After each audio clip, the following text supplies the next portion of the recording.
Good morning, everyone. Thank you for attending class today. Everyone has judged someone before, correct? Of course, everyone in the world has, right? It's something we have all grown up with, and I guarantee all of us have been judged before due to our physical characteristics, our religion, and even our gender. Some people see differences in the people on screen right now. I don't. So let's do a quick example to start things off. Out of the three players shown here, who do you think can dunk a basketball the best? There are a couple of stereotypes working here in this scenario. One of them is that black people have the stereotype of being automatically good at basketball, while another one is white people can't jump. I was judged pretty quickly from my classmates because of my skin color, and they were shocked that I can actually dunk.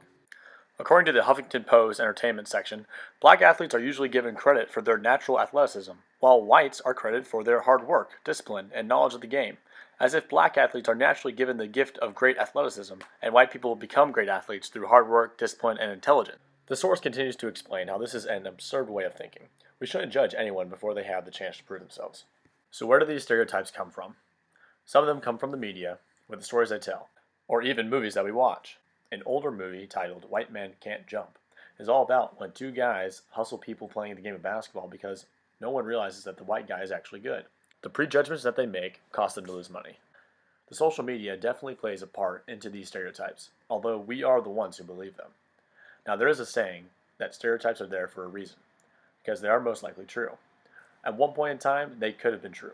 However, that doesn't mean everyone that fits the description should be judged. So the overall concept that I would like to promote today would be to never judge a book by its cover. We live in a world today that anyone can be anything they want to be. These judgments that people make are hurtful and not needed. If we go through life always believing these stereotypes and making prejudgments about people, the opportunities to build quality relationships are lost. Another story I would like to share with you is the story of Jennifer Welter. Jennifer Welter is the first female non-kicker to play men's professional football. According to NESN Newswire, she is a running back for the Indoor Football League's Texas Revolution. Although this is arena football, she is still actually playing football.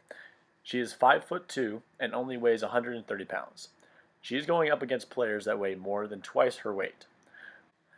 No one would ever think that this woman would be actually a running back for a professional football league. But then again, I like to emphasize once more that you should never judge a book by its cover. So we all understand that making judgments about people is wrong, and stereotyping someone is frowned upon. So what can we do to stop these things? Is it as simple as free will? I would like to look into uncertainty reduction theory, which describes ways of how to become more comfortable with strangers. Having a new way of approaching uncertainty could alter the way we think about people and could reduce the judgments that we make. I believe one of the main reasons why we judge someone is because we do not know the person or that person is very different from us. So now I'm going to explain how URT or uncertainty reduction theory can help us reduce our foul judgments about strangers. Here's a picture of Charles Berger, who created URT. He explains the struggle of people's everyday lives and their uncertainty they encounter. He states that when people meet strangers, they automatically begin to make judgments. There are 8 main axioms, or main parts, that decides how uncertain we are in their presence. These aspects consist of verbal communication patterns, nonverbal behavior, information-seeking behaviors, self-disclosure, reciprocity, similarity, and how much we like the person, and finally, shared networks. With this new information regarding uncertainty reduction theory, we can all start to reduce uncertainty. Having more certainty can lead to increase in liking the other person. Keeping this open-mindedness and reducing that uncertainty can result in having better relationships with friends, families, and strangers. This theory is relevant to my topic because if we all can see similarities with strangers, we can reduce the judgments that are made. Another theory I think can help contribute to reducing judgments and stereotypes is Y.Y. Kim's integrative communication theory of cross-cultural adaptation. Here is a picture of Y.Y. Kim. So she talks about how people acculturate into unknown cultures. Since we don't know every culture in the world, we can come across one that is very different from ours, so judgment is bound to happen. Kim states that if we can have the courage and the open-mindedness to try new things when encountering new cultures, we can adapt to different environments much easier, making the unusual the usual. Y.Y. Kim's theory really reiterates the idea of trying new things before judging them and accepting change in your life. In her conclusion of integrative communication theory of cross-cultural adaptation, she states that cross-cultural adaptation is not an extraordinary phenomenon that only certain individuals can achieve. Rather, it is simply an incident of the normal human nature to accept change. I couldn't agree more with her conclusion. With the knowledge of uncertainty reduction theory by Charles Berger and Y.Y. Kim's integrative communication theory of cross-culture adaptation, the judgments of strangers will be reduced significantly. Another key aspect I would like to touch on is the aspect of our environment that we live in and the people we surround ourselves with. If all of our friends make judgments about someone, we can feel obligated to make that same judgment. Same type of thing happens with stereotypes.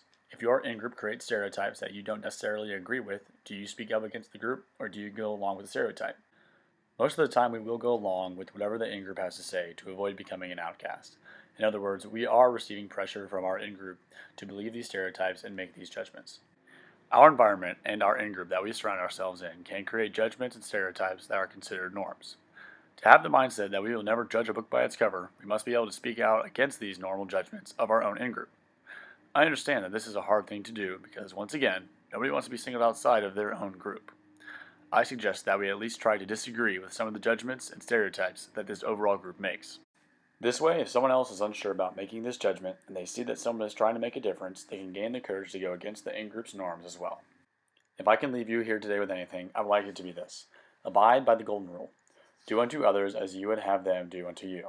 Now, I want to alter this saying just a little bit. I would like everyone to think about the two theories I talked about today: uncertainty reduction theory and integrative communication theory of cross-cultural adaptation.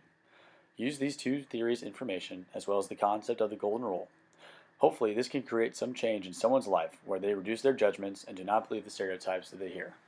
Now look back at this picture. Who's the best dunker? Hopefully this presentation gave you the answer that they have to prove themselves before you make a judgment. Thank you.